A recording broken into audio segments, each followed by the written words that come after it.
Hello everyone, welcome to Learner B. I am Shivani Chauhan. इस video में हम देखेंगे क्लास 8 साइंस का chapter 18 pollution of air and water के क्वेश्चन आंसर्स। तो देखिए, पहला क्वेश्चन इसका है, what are the different ways in which water gets contaminated.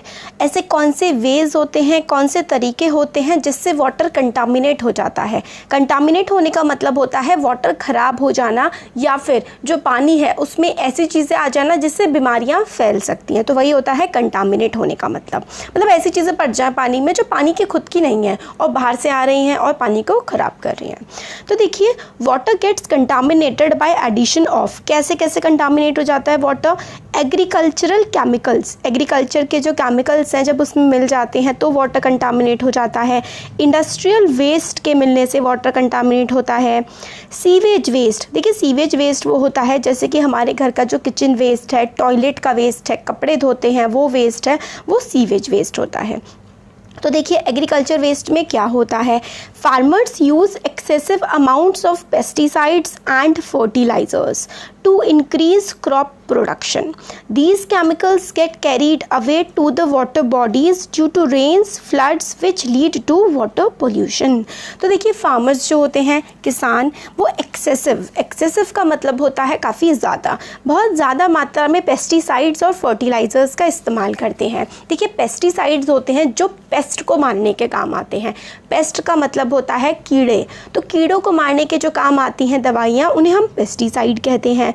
Fertilisers क्या होते हैं, फर्टिलाइज करने का मतलब होता है किसी भी चीज़ को कि आप उस चीज़ की उर्वरकता बढ़ा रहे हैं, मतलब अब वो उस एक पर्टिकुलर लैंड में अब ज़्यादा फसल उगेगी, तो इसलिए फर्टिलाइज़र का इस्तेमाल किया जाता है। ठीक है, अब इससे क्या होता है, ये सारे के सारे केमिकल्स होते हैं। अब बहुत ज़्यादा मात्रा में जब सारे के सारे किसान इनका इस्तेमाल करते हैं तो ये केमिकल्स जो हैं वाटर बॉडीज़ में, वाटर बॉडीज़ मतलब नदियों में, नालों में, तालाबों में मिल करके समुद्र में जा कर के मिल जाते हैं, बड़ी बड़ी नदियों में जाकर के मिल जाते हैं हवा से, जब बाढ़ आती है या बारिश के पानी से। तो इससे क्या होता है, वाटर पोल्यूशन होता है, हमारा पानी गंदा हो जाता है इन सब चीज़ों से। इंडस्ट्रियल वेस्ट क्या होते हैं, देखिए, industries release harmful chemical waste into water sources thereby polluting them. Industries क्या करती हैं, जो केमिकल्स हैं वो डाल देती हैं पानी में, इससे पानी पोल्यूट होता है। सीवेज देखा था हमने, waste of kitchens, toilets and laundry sources are also responsible for contaminating water. तो जो किचन का वेस्ट, हम कपड़े धोते हैं, टॉयलेट का वेस्ट, ये सब नदियों में जाकर के मिलता है और पानी को गंदा कर देता है। नेक्स्ट क्वेश्चन है हमारा, at an individual level how can you help reduce air pollution. तो देखिए, इंडिविजुअल हैं आप, इंडिविजुअल का मतलब होता है एक व्यक्ति, एक पर्सन। तो आप एज अ पर्सन के तौर पर आप हवा की जो गंदगी है, हवा का प्रदूषण, एयर पोल्यूशन को आप कैसे कम कर सकते हैं। तो इसका आंसर हो जाएगा, देखिए, an individual can reduce air pollution. एक इंडिविजुअल एयर पोल्यूशन को कैसे कम कर सकता है, देखिए पॉइंट्स हैं, हम लोग कैसे कम कर सकते हैं एयर पोल्यूशन को। Avoiding the use of cars as much as possible and by using public transport wherever possible. तो हम लोग ज़्यादा कार्स का, स्कूटर्स, बाइक्स वगैरह का इस्तेमाल ना करें, और जो पब्लिक व्हीकल होते हैं जैसे कि बसेस का इस्तेमाल ज़्यादा से ज़्यादा करें। कहीं पास जाना है तो आप पैदल चले जाएँ या साइकिल से चले जाएँ, या फिर कार और स्कूटी को अवॉइड करें। By not using vehicles for short distance, अगर ज़्यादा पास जाना है तो अपने व्हीकल्स का इस्तेमाल मत करिए। तो ऐसे करके आप एयर पोल्यूशन को कम कर सकते हैं। और क्या क्या कर सकते हैं, by using clean fuels such as LPG, CNG instead of diesel and petrol. तो आप लोग LPG का, CNG का इस्तेमाल, LPG होती है लिक्विफाइड पेट्रोलियम गैस, CNG होती है कंप्रेस्ड नेचुरल गैस। तो देखिए, जो गैसेज होती है ना, LPG, CNG, ये पोल्यूशन पेट्रोल और डीजल के कंपैरिजन में काफ़ी कम करती है। तो इससे क्या होता है, अगर आप लोग LPG का इस्तेमाल करेंगे तो आप लोग कम पोल्यूशन फैला रहे हैं। फोर्थ पॉइंट आता है, always disposing the garbage properly and not burning it. तो गार्बेज होता है, कूड़ा जला देते हैं आप। देखिए, अगर आपके पास कभी कूड़ा जलता है, कितनी गंदी स्मेल आती है, सांस भी नहीं ली जाती। तो आप लोग को उसको डिस्पोज करना चाहिए सही तरीके से, जलाने के बजाय आप ऐसी जगह उसको डिस्पोज करें। डिस्पोज करने का मतलब होता है ऐसी जगह फेंके नहीं, जैसे कि क्या होता है, इंसिनरेटर्स होते हैं, या फिर आप कह लीजिए जो ज़मीन में गड्ढा खोद करके जो बायोडिग्रेडेबल वेस्ट है, जैसे कि आपके किचन के जो वेस्ट हो गया ना, जैसे कि सब्जियों के छिलके हो गए या फिर सीवेज जो वेस्ट है ज़मीन में स्टोर कर दिया जाए ऐसी जगह बना करके कि यहाँ पर अगर आप हवा में जलाएंगे ना तो बहुत ही ज़्यादा पोल्यूशन होता है। Controlling the emissions from vehicles and house hold chimneys, तो घरों में जो चिमनियाँ होती हैं वो मतलब उसका भी इस्तेमाल कम किया जाए। व्हीकल्स के जो एमिशंस है ऐसे व्हीकल्स इस्तेमाल किए जाएँ जिससे धुआं कम निकले, तो ऐसे करके आप लोग एयर पोल्यूशन को बचा सकते हैं। नेक्स्ट क्वेश्चन आता है clean transport water is always fit for clean transparent, साफ और बिल्कुल जिस ट्रांसपेरेंट होता है वो चीज़ जिसके आप आर पार देख सकते हैं। तो ऐसा पानी जो है जो आप साफ होता है और ट्रांसपेरेंट होता है, क्या वो हमेशा फिट होता है ड्रिंक करने के लिए, पीने के लिए? तो भाई देखिए ये बात सही नहीं है। कई बार जो पानी दिखता साफ़ है बट एक्चुअल में उसमें बहुत ही गंदगी होती है, बैक्टीरियाज हो सकते हैं। तो देखिए इसका आंसर हो जाएगा no. Clean and transparent water is not always fit for drinking. तो क्लीन और ट्रांसपेरेंट वाटर जो है वो हमेशा पीने के लिए सही नहीं होता है। वाटर माइट अपीयर क्लीन, पानी जो है हो सकता है वो साफ दिख रहा हो, but it may contain some diseases causing microorganism, but हो सकता है वो डिसीज कॉजिंग, बीमारी फैलाने वाले उसमें कीड़े प्रेजेंट हो। एंड अदर डिजॉल्व इम्प्यूरिटीज़, तो माइक्रो ऑर्गेनिजम्स दूसरी डिजॉल्व इम्प्यूरिटीज़ हो सकता है उस पानी में प्रेजेंट हो, भले ही वो साफ दिख रहा हो। Hence it is advise to purify water before drinking. Purification can be done by water purifying system और बाय बॉइलिंग द वाटर। तो हमेशा क्या है, या तो आरओज वगैरह जो होते हैं प्यूरिफाइंग सिस्टम, उनका पानी पीना चाहिए, या फिर जो आप पानी पी रहे हैं उसको उबालने के बाद पानी को पीना चाहिए, क्योंकि अगर ऐसा नहीं करते हैं तो साफ दिखने वाला पानी भी हो सकता है काफ़ी ख़राब हो और हमें बीमार कर सकता है वो। नेक्स्ट क्वेश्चन आता है you are member of a municipal body of your town, make a list of measures that would help your town to ensure supply of clean water to all its residents. तो आप municipal body के क्या हैं, आपकी जो municipal body होती है, देखिए होता है आपने इलेक्शंस देखे होंगे ना, पार्षद के इलेक्शंस होते हैं, मेयर के इलेक्शंस होते हैं, तो ये म्यूनिसिपल बॉडी के लिए ही होते हैं। तो सपोज करिए कि आप उसके मेंबर हैं, आप कौन से मेजर्स लेंगे, आप क्या तरीके अपनाएंगे ताकि आपका जो टाउन है, आपका जो शहर है उसमें साफ पानी की सप्लाई हो सके to all its residents. Resident होते हैं जिस एरिया में अगर आप लोग रह रहे हैं ना, तो आप वहाँ के रेसिडेंट हैं। तो अगर आप म्यूनिसिपल बॉडी के मेंबर हैं तो आप क्या मेजर्स लेंगे कि आप सारे घरों में साफ पानी पहुँचा सकें? तो देखिए इसका आंसर आप कह सकते हैं to ensure supply of clean water to all residents following steps must be taken. तो ये वाले स्टेप्स आप ले सकते हैं। Main water source must be build in clean surrounding and should be maintained properly. जहाँ से पानी आ रहा है ना, उस जगह को, उस चीज़ को, जैसे कि पानी की टंकियाँ होती हैं शहरों में, तो वो टंकियाँ साफ़ रहें और अच्छे से उसकी साफ़ सफाई टाइम टू टाइम होती रहे। Chemical method such as chlorination must be used for purifying water. Chemical method जैसे कि क्लोरीन डाल के रखना पानी में, उससे पानी जो है साफ़ रहता है। Area around water pipe must also be clean. जहाँ से पानी जा रहा है, वाटर पाइप जहाँ से जा रहे हैं, वो एरिया भी क्लीन रहना चाहिए। नेक्स्ट क्वेश्चन आता है explain difference between pure and polluted air. साफ हवा और पॉल्यूटेड मतलब दूषित हवा में क्या अंतर होता है वो हमें बताना है। तो देखिए pure air contains around 78% nitrogen. साफ हवा जो होती है उसमें 78% नाइट्रोजन होता है, 21% ऑक्सीजन होता है और 0.03% कार्बन डाइऑक्साइड उसमें होता है। अदर गैसेस, दूसरी गैसेस जैसे कि argon, methane, ozone, water vapour, ये भी are also present in small quantity. तो 78% नाइट्रोजन, 21% ऑक्सीजन, 0.03% कार्बन डाइऑक्साइड होती है साफ हवा में, और कुछ और गैसेस होती हैं थोड़ी थोड़ी, बहुत ही छोटी छोटी सी क्वांटिटी में। Argon, methane, ozone, water vapour, ये बहुत स्मॉल क्वांटिटीज़ में प्रेजेंट होती हैं। When this composition of air is altered by addition of harmful substances और गैसेज। और ये हवा का जो कंपोजिशन है, हवा ऐसी होनी चाहिए 78% नाइट्रोजन, ऑक्सीजन और उस हिसाब से, बट अगर ये जो परसेंटेज है हवा में इन सब चीज़ों का, इन सब गैसेस का, वो बिगड़ता है, जैसे कि such as nitrogen dioxide, sulphur dioxide, carbon monoxide, particulate matter, ये सब अगर ज़्यादा आ जाती हैं हार्मफुल सब्सटेंसेस, कौन कौन से होते हैं हवा के लिए हार्मफुल, कार्बन मोनोऑक्साइड ज़्यादा हो जाए, सल्फर डाइऑक्साइड ज़्यादा हो जाए, नाइट्रोजन डाइऑक्साइड ज़्यादा हो जाए, तो इससे क्या होती है, हमारी हवा पल्यूट हो जाती है। नेक्स्ट क्वेश्चन है explain circumstances leading to acid rain, how does acid rain affect us. हमें सर्कमस्टांसेस बतानी है, ऐसी चीज मतलब कंडीशंस बतानी है जब एसिड रेन पड़ती है, और एसिड रेन हमारी बॉडी को हमें किस तरीके से इफेक्ट डालती है हमारी बॉडी पर या फिर हम पर। तो देखिए इसका आंसर हो जाएगा burning of fossil fuels, fossil fuel के बर्न करना, जैसे कि burning of fossil fuels such as coal, diesel releases variety of pollutants such as sulfur dioxide and nitrogen dioxide into atmosphere।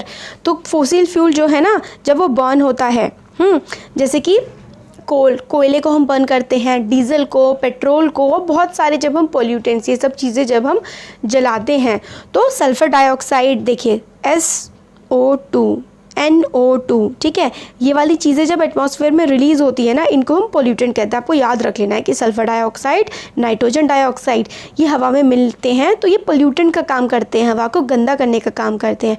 These pollutants reacts with water vapour present in the atmosphere to form sulphuric acid and nitric acid. तो देखिए nitrogen dioxide और sulphur dioxide जब पानी में जो water vapour present होती है ना हवा में, जब वाटर वेपर के साथ सल्फर डाइऑक्साइड, नाइट्रोजन डाइऑक्साइड मिलते हैं तो सल्फ्यूरिक एसिड और नाइट्रिक एसिड बनाते हैं, और ऐसी ही रेन जिसमें सल्फ्यूरिक एसिड और नाइट्रिक एसिड होता है इसे हम एसिड रेन कहते हैं।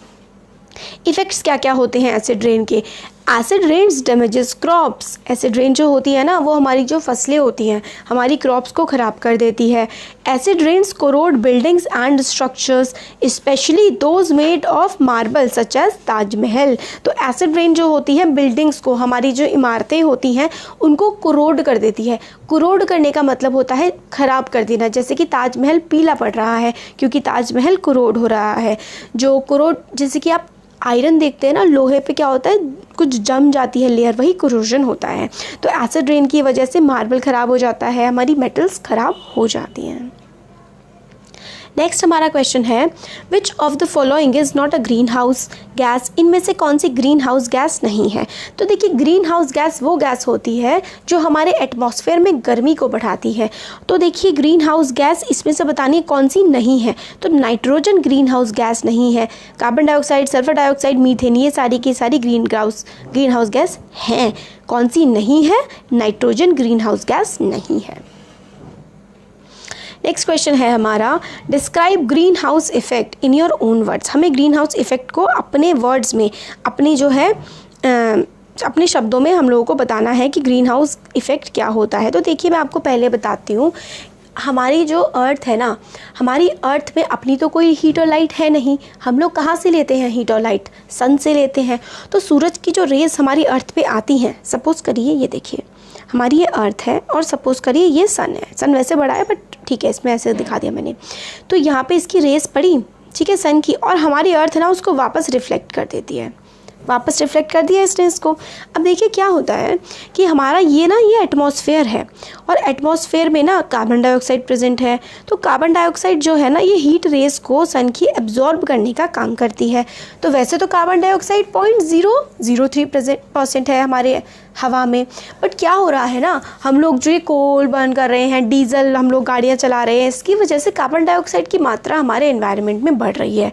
जितनी ज़्यादा कार्बन डाइऑक्साइड होगी उतनी ही ज़्यादा हम लोग गर्मी को एटमॉस्फेयर में एब्जॉर्ब कर पाएंगे। इसी वजह से तो बहुत ज़्यादा गर्मी बढ़ रही है। अब देखते हैं ग्रीन हाउस इफेक्ट क्या होता है। ये मैंने आपको समझा दिया, अब इसमें से देख लेते हैं। ग्रीन हाउस इफेक्ट में lead to global warming. Global warming का मतलब है दुनिया का गर्म होना। And overall increase in the average temperature of the earth. Global warming का क्या मतलब होता है? ओवरऑल पूरी तरीके से, मतलब पूरी अर्थ पे क्या हो रहा है? इंक्रीज हो रहा है, बढ़ रहा है एवरेज टेम्परेचर जो है अर्थ का वो बढ़ रहा है। इसको ही हम ग्लोबल वार्मिंग कहते हैं। Green house effect is caused by green house gases. Green house effect किससे होता है? ग्रीन हाउस गैसेस से होता है। एग्जाम्पल के लिए कौन सी है ग्रीन हाउस गैस? Carbon dioxide, methane, water vapour. तो carbon dioxide, methane, water vapour बड़े स्मॉल अमाउंट में प्रेजेंट है वैसे तो अर्थ में, बट हम लोग ह्यूमन एक्टिविटीज़ की वजह से इसको बढ़ा रहे हैं।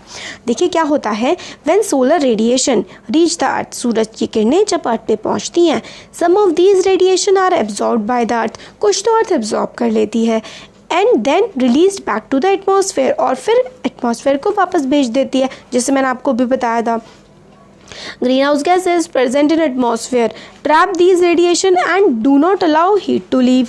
ग्रीन हाउस गैसेस क्या करती हैं, इस वाली जो गर्मी है ना रेडिएशन सन की, उसको अपने अंदर ट्रैप कर लेती हैं, जकड़ मतलब बंद कर लेती हैं और वापस नहीं जाने देती।